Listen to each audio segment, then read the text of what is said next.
Assalamualaikum warahmatullahi wabarakatuh. Saya di sini Hikmal Abrar sebagai host dan ini teman saya Muhammad Tejan sebagai narasumber di sini. Ya, gimana kabarnya Muhammad Tejan? Ya, alhamdulillah baik banget hari ini. Alhamdulillah. Cerah banget. Ulangan lancar?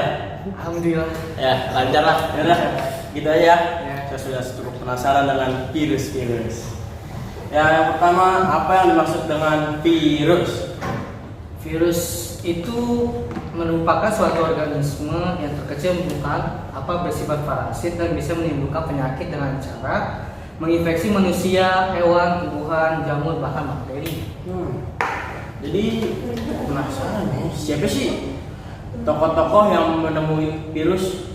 Jadi kalau yang gue tahu sih ya itu ada 3 sih. Jadi yang kedua ini Dmitri Ivanovsky, dia menyaring getah melalui saringan yang halus dahulu yang terbuat dari porselan tanpa glasir dengan celah sangat kecil untuk dimasuki bakteri. Ia menyimpulkan bahwa penyakit tersebut disebabkan oleh toksin yang masuk melalui saringan atau bakteri yang menyelinap melalui celah.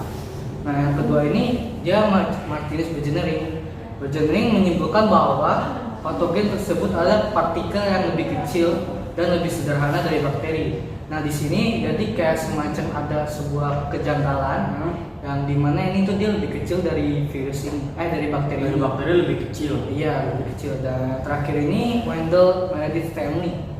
Dan ini berhasil mengkristalkan patogen pada tumbuhan tembakau tersebut. Patogen itu diberi nama tobacco mosaic virus.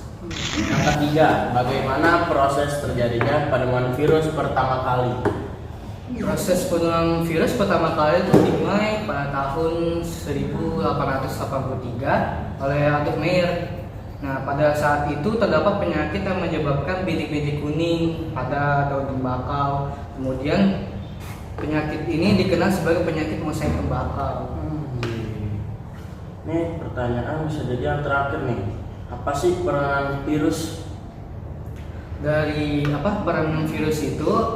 Jadi kayak virus sebuah parasit yang mulai kecil banget. Jadi kalau disebut dalam istilah biologis ada istilah virus yang mikroskopik atau bisa dilihat hanya oleh mikroskop. Tapi setahu gue peran virus ini ada terbagi menjadi 3, yaitu di bidang pertanian, industri, sama di bidang kesehatan. Bisa jelasin gak sih jelasin semuanya di perbidangannya. Jadi yang pertama itu ada di bidang kesehatan. Virus berperan dalam pembuatan beberapa vaksin kayak vaksin polio, campak, cacar, kanker dan lain-lainnya. Dari kesehatan. Iya. Nah, jadi yang dalam kandungan yang terdapat di dalam manfaat vaksin ini, jadi virus yang udah mati ini ataupun dilemahkan dan mengakibatkan demam bagi orang yang disuntik. Jadi kayak ada semacam efek sampingnya. Nah, yang kedua ini di bidang pertanian. Di bidang pertanian, virus juga memiliki manfaat sendiri. Salah satunya sebagai pengendali hama serangga gitu.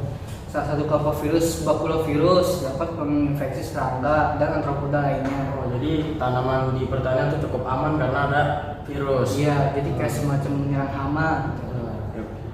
Terakhir di bidang industri, kemampuan virus sebagai antibakterial dapat dimanfaatkan pada bidang industri yang tidak tahan lama seperti makanan ataupun minuman, sehingga bakteri-bakteri penyebab penyakit ataupun kerusakan mati. Jadi bisa buat tahan lama makanan cukup tidak? Ya, atau enggak kayak misalkan minuman Yakult tuh, kita bikin antibody lah, bikin sehat lah istilahnya gitu ya. Iya. Ya, sepertinya pertanyaannya sudah habis. Sebenarnya cukup sekian dari kelompok 1, kelompok kami. Terima kasih Muhammad Tejan. Iya. Saya di sini. Ya, wassalamualaikum warahmatullahi wabarakatuh.